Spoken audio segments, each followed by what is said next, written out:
Guys, today is January 4, Psalm 138:8. The Lord will perfect that which concerns me. Your mercy, O Lord, endures forever. Do not forsake the works of your hands. Even when life gets messy, trust God's process.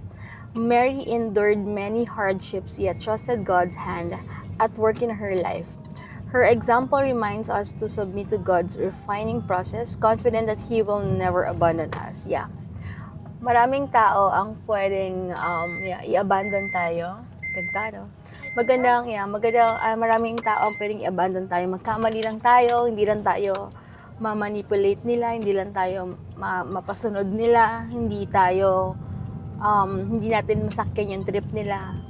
Anytime they will abandon us. But si God, the more na naliligaw ka, the more na nagkakamali ka, mamahalin ka niya, guys. Yun siguro yun dapat din yung i-practice ko sa sarili ko. Pero kasi talaga ako, guys, ngayon sa dami ko nang na-experience, ang hirap for me talaga na umintindi. Pero siguro, sabi ko nga kay Dad, kay Heinz dumadaan lang siguro kami sa mga process ngayon na ganito, na nakikita namin yung mga disadvantages at advantages ng mga ganap sa life. Pero makukuha namin yung lesson kasi I know na in time baka malay mo magkaroon kami ng sarili naming group or small group na mag-lead kami something or what. Kaya pinapa-experience ni God to yung ano ba dapat yung mali, ano ba dapat yung tama, ano ba dapat yung ganitong process. Kasi napag-compare namin ngayon yung mga sasamahan namin, to be honest, guys. Very tawag ito, intimate kami, konti. Tapos, nakaschedule na kung kailan kami magkikita. Hindi sa labas.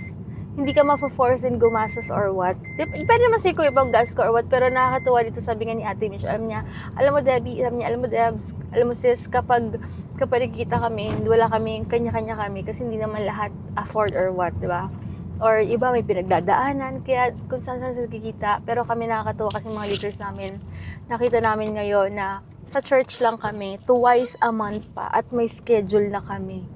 Hindi basta-basta na, kunwari, Monday, Tuesday, Wednesday, Friday, free ba kayo ng Sabado, Linggo? Hindi ganun Para kasi meron ka ng ganap that time, for sure naka-plot na yon. So mahirap makipag-commit. So konti hindi nga nabubuo kasi iba biglaan. So ito nakakatuwa, si Miss Miles kasi magiging leader namin o sa D group ang tawag sa CCF. Nakakatuwa kasi sabi niya twice a month kami. May time, may date. Tapos doon lang kami sa church magkikita. Pero first, imimit muna nila kami. So yun, nakakatuwa lang na ganun, guys, diba? Na parang organize sila na, kaya nabubuo kami. Siguro, kompleto kami lagi. Kasi nga, may schedule na kailangan mo ilaan yung time. Tsaka yung discipline, wala akong masabi. So yun lang, guys.